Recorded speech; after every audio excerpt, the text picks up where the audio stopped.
Lord, for those of us who are weary, please restore our strength and help us to make time to be with you where you can restore our strength. Amen.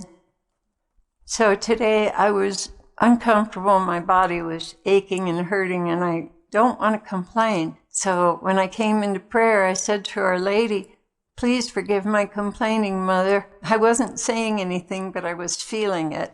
Even though I'm trying not to, my body is just so uncomfortable. Of course, what do you think she said? Offer it up. Offer it up, beloved. It is a worthy offering. It is distracting, but it's distracting for me. Please help me through this. I'm trying to find a way to get out of all this pain, right? Claire, just keep on going, ignoring the complaints of your flesh. You can do this, and since you have requested my help, I shall supply for your need. Oh, how wonderful is the soul that has put their bodies and will under obedience, so that the Spirit may reign over all. You can do this. Are you willing? Yes, Mother, I am willing. Please help me. What's on your heart today? She answered me, the situation in the Ukraine is far more complicated than people suppose, and President Putin is acting with a goodwill.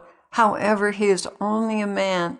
He is not God, and is subjected to outward forces that would push him over the brink. Pray for this man. Pray much for him, for strength, integrity, and endurance.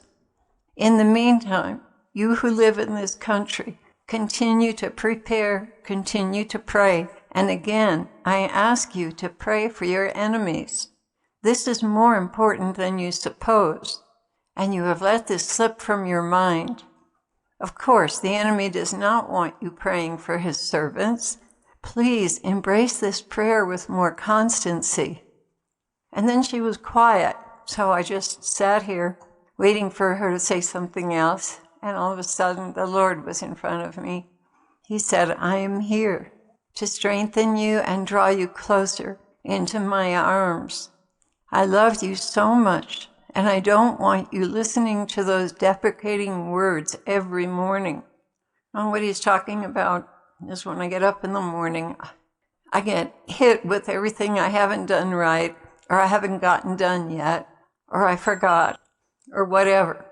Every time I get up in the morning, before I can even get to the prayers, the binding prayer and the armor, I get hit with all these negative thoughts, and they're little things, but they really are very undercutting.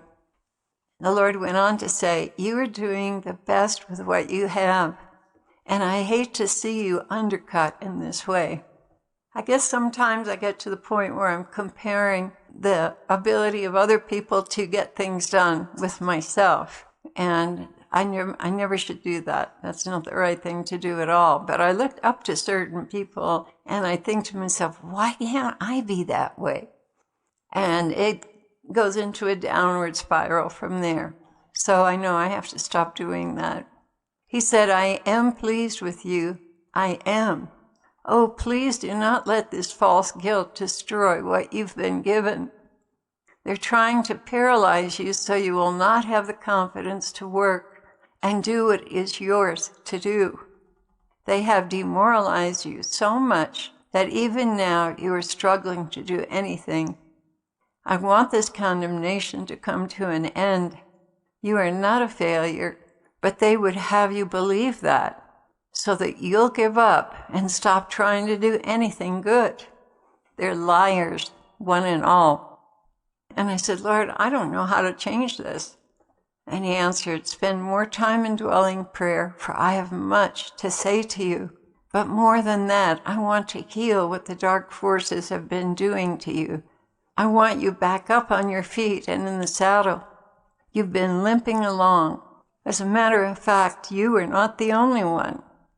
My dear ones, now he's addressing all of us and people on the channel. My dear ones, I can see the effort you are making with the very little you have, and I want to increase you. Spend time alone with me, because there is so much I want to impart to you that you will need. You cannot continue to run on fumes. You need good, solid healing time with me and rest. This is a time where I wish to draw my brides into deeper intimacy, cleaning out the old leaven and filling you anew with the fresh. You have been through many tiring battles, and you really have not had all the rest and healing that you need. I want you to come forth vibrant, alive, and committed. I need this from you, and I will prepare you to receive it if you will devote more time to me, especially in the evening. Since we've made a change in our schedule, we have a lot more time in the evening. He continued, do not waste this time. Rather, look forward to coming home to your husband who loves you and tuck in with him.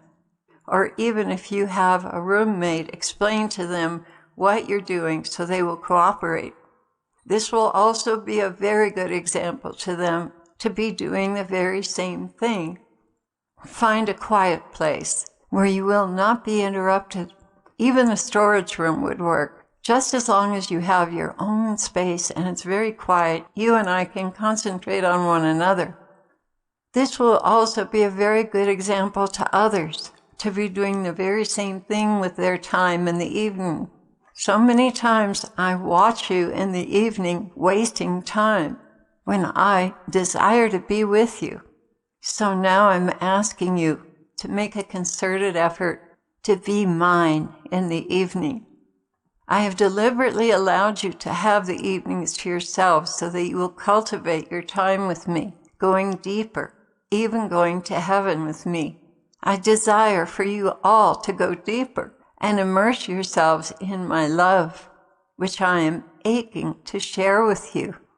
Please, my brides, come closer without any fear, for I wish to pour through you what you are so deeply longing for. Come to me. I wait for you. And that was the end of his message.